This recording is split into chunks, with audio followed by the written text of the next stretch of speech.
Welcome to CBSE words. तो हम पढ़ रहे थे ग्रेड 7 मैथ्स का 4th चैप्टर और इस चैप्टर की 2 वीडियोस अपलोड हो चुकी हैं। अगर आपने नहीं देखा तो description as well as comment section में आपको प्लेलिस्ट का लिंक मिल जाएगा, वहां से देख सकते हो। आज का हमारा टॉपिक है 4.2 रिविजिटिंग अरिथमेटिक एक्सप्रेशंस। अब सेकंड चैप्टर में अरिथमेटिक एक्सप्रेशंस के बारे में हमने पढ़ा था। अगर कोई एक्सप्रेशन दिया है तो उसको रीड कैसे करना है, कैसे सॉल्व करके उसकी वैल्यू निकालना है, ये सारा देखा था। अब चलिए एक बार फिर से उसको हम देख लेते हैं, क्योंकि जैसे हम अरिथमेटिक एक्सप्रेशन को रीड करते हैं, सॉल्व करते हैं, लगभग उसी तरीके से अलजेब्रिक एक्सप्रेशन को भी रीड किया जाता है और सॉल्व किया जाता है। We learn to write expressions as sum of terms and it became easy for us to read arithmetic expressions. तो वहां पर हमने एक्सप्रेशन को कैसे सम ऑफ टर्म्स के फॉर्म में लिखते हैं, यानी टर्म्स को अलग अलग करके कैसे लिखते हैं, इसके बारे में सीखा था। और अगर हम टर्म्स को अलग अलग कर दें तो उसको रीड करना हमारे लिए आसान हो जाता है। जैसे आपको यहाँ नीचे दिया हुआ है 23 - 10 मल्टीप्लाई बाई 2। अब इसको कैसे रीड करोगे? अब मान लो किसी ने सेकंड चैप्टर नहीं पढ़ा, उसको नहीं मालूम कि कैसे रीड करना है, तो वो क्या करेगा कि 23 - 10 है तो चलो पहले इसको सॉल्व कर लेते हैं। 23 - 10 कर लोगे तो आ जाएगा 13, फिर 2 मल्टीप्लाई हो रहा है तो उसमें 2 मल्टीप्लाई कर दिया, आ गया 26। अब दूसरा बंदा कहेगा नहीं हम ऐसे रीड नहीं करेंगे, हम ऐसे करेंगे ना, देखो 10 और 2 मल्टीप्लाई हो रहा है तो पहले इसको मल्टीप्लाई कर लो। तो 23 - 10 2 = 20, तो उसकी वैल्यू आ जाएगी 3। अब एक तरह से रीड करने पे 26 आ रहा है, दूसरी तरह से रीड कर रहे हो तो 3 आ रहा है। तो रीड करने का कौन सा सही तरीका है, ये आपको सेकंड चैप्टर में सिखाया गया है, तो वो चीज आपको ध्यान में रखनी है, तभी इसकी सही वैल्यू आप निकाल पाओगे। Many times they could have been read in multiple ways and it was confusing. कई बार ऐसा होता है कि उसको मल्टीपल वेज में यानी कई तरीके से हम रीड कर सकते हैं और फिर कंफ्यूजन आता है। जैसे कि मैंने आपको ये एग्जांपल बताया ना कि देखो 2 अलग अलग आंसर आ रहे हैं, 2 अलग अलग तरीके से रीड करने की वजह से, तो कंफ्यूजन हो जाएगा कौन सा सही कौन सा गलत। We use swapping, that is adding 2 numbers in any order. हमने स्वैपिंग के बारे में पढ़ा है कि जैसे 2 + 3 है तो यहाँ से 5 आएगा। अगर स्वैप कर दोगे, पोजीशन को अदल बदल दोगे, 3 को पहले लिख दो 2 को बाद लिख दो, तो उससे भी वही वैल्यू आएगी। And grouping, adding numbers by grouping them conveniently. Grouping के बारे में हमने पढ़ा है कि किसी भी ऑर्डर में हम ग्रुपिंग कर दें हमको आंसर सेम मिलेगा। जैसे मान लो 3 नंबर है 2 + 5 + 3। अब चाहे तो 2 और 5 को पहले ऐड कर लो, जो आए उसमें 3 ऐड कर लो, या आप ऐसे कर लो 5 और 3 को ऐड कर लो, जो आए उसको 2 के साथ ऐड कर दो, या ऐसे कर सकते हो कि 2 और 3 को ऐड कर दो, जो वैल्यू आए उसको 5 के साथ ऐड कर दो। तो ग्रुपिंग आप कैसे भी कर सकते हो, जिस केस में ऐड करना आसान हो वैसी ग्रुपिंग कर लो।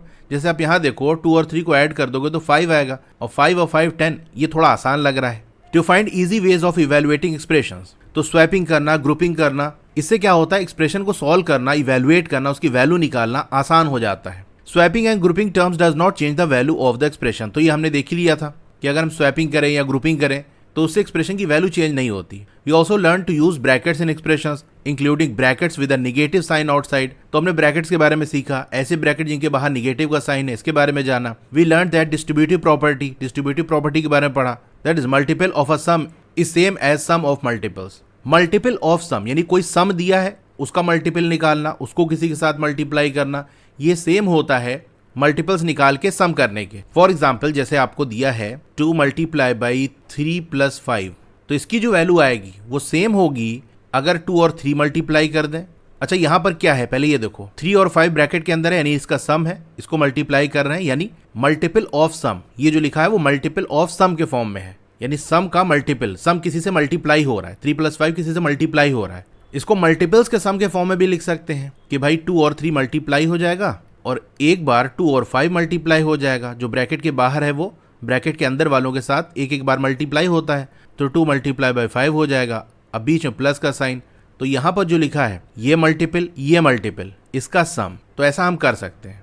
Let us revise these concept and find the values of the following expression. तो चलो रिवाइज करते हैं इस कॉन्सेप्ट को और जो एक्सप्रेशन दिया उसकी वैल्यू निकालते हैं। Let us evaluate the first expression 23 - 10 multiply by 2। First we shall write the terms of the expression. पहले हमको क्या करना पड़ेगा, एक्सप्रेशन के टर्म्स लिखने पड़ेंगे। Notice that one of the term is a number. अब टर्म्स को हम कैसे पहचानते हैं, प्लस का साइन टर्म्स को अलग अलग कर देता है, लेकिन यहां पर आप देखो तो कहीं प्लस का साइन है ही नहीं। तो ये भी आपने पढ़ा है कि माइनस के साइन को प्लस के साइन से हम बदल सकते हैं, यानी हम ऐसे कर सकते हैं 23 प्लस और -10 मल्टीप्लाई बाई 2। तो 23 एक टर्म हो गया और -10 मल्टीप्लाई बाई 2 ये दूसरा टर्म हो गया, यानी माइनस के बाद 10 मल्टीप्लाई बाई 2 था, अगर माइनस के साइन की जगह प्लस का साइन करेंगे तो जो टर्म है वो निगेटिव हो जाएगा। 10 मल्टीप्लाई बाई 2 था तो -10 मल्टीप्लाई बाई 2 हो जाएगा। तो वही चीज़ हमने यहाँ पर लिखी है। खैर इसकी डिटेल तो आप पढ़ ही चुके हो।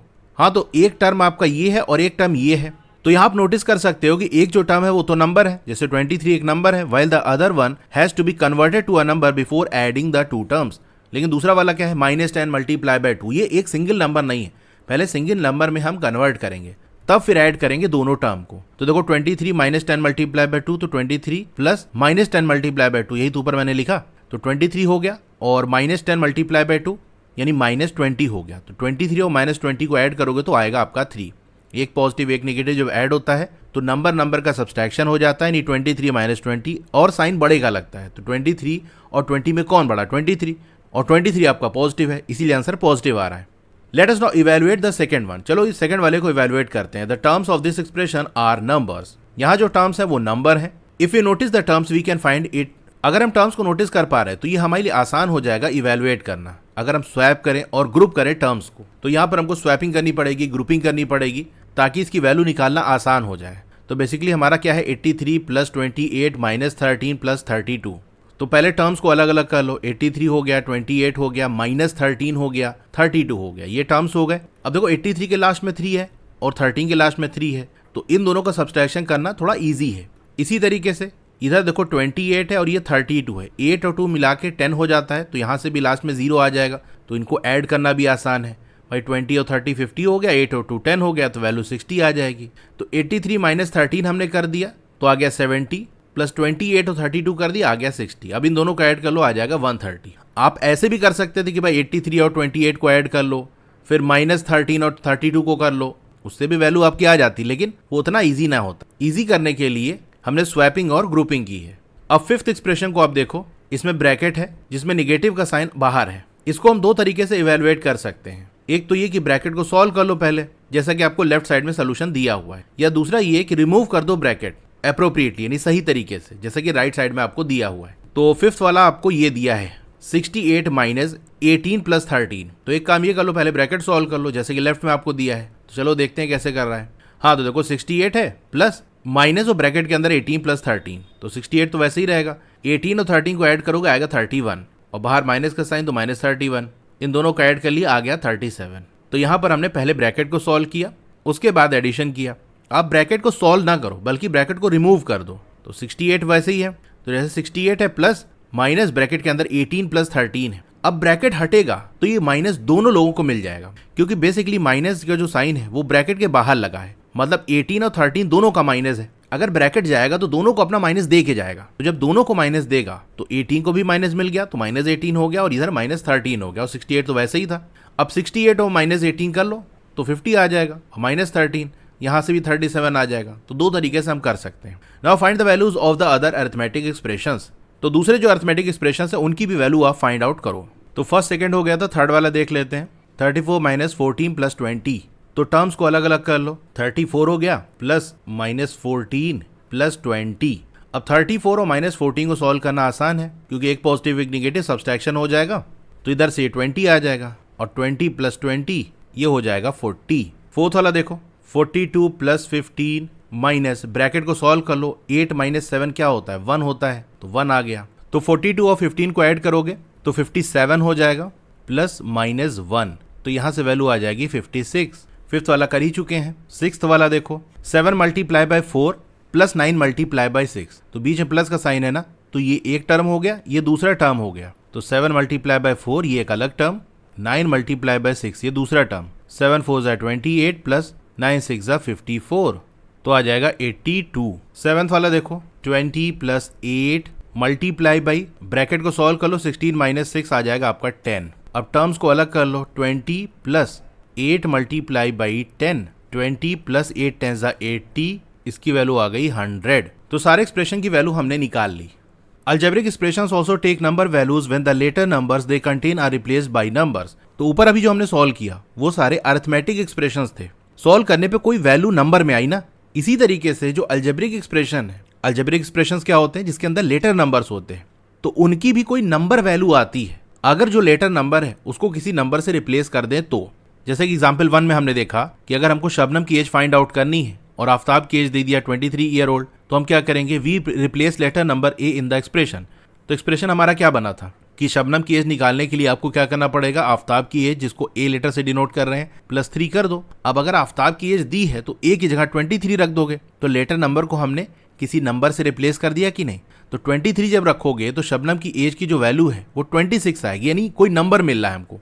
तो अरिथमेटिक एक्सप्रेशन की जो वैल्यू है वो कोई नंबर आती है। अलजेब्रिक एक्सप्रेशन में भी अगर लेटर नंबर को किसी नंबर से रिप्लेस कर दें, यानी उसकी वैल्यू पुट कर दें, तो उसकी जो फाइनल एक्सप्रेशन की वैल्यू आएगी वो भी कोई नंबर होगा। तो ये टॉपिक यहाँ पर एंड होता है। अगर आपको क्लास 7 की और वीडियोस देखनी है तो इस तरीके से आपकी वीडियो चल रही होगी। पहले वीडियो को लाइक कर लो, चैनल को सब्सक्राइब कर लो, फिर मोर पे क्लिक कर देना है। एक बार फिर से आपको मोर पे क्लिक कर देना है तो डिस्क्रिप्शन ओपन हो जाएगा। यहाँ पर आपको क्लास 7 के लिए अच्छी बुक का लिंक मिल जाएगा। फिर उसके नीचे क्लास 7 के व्हाट्सएप चैनल का लिंक आपको मिल जाएगा, उसको क्लिक करके ज्वाइन कर लो। डोंट वरी, आपका नाम और फोन नंबर किसी को विजिबल नहीं होगा। फिर मेरी वेबसाइट का लिंक आपको मिल जाएगा, उसके नीचे क्लास 7 की अलग अलग सब्जेक्ट की प्लेलिस्ट का लिंक मिल जाएगा। जिस सब्जेक्ट की वीडियो देखनी है वहां से क्लिक करके देख सकते हो। Okay, thank you.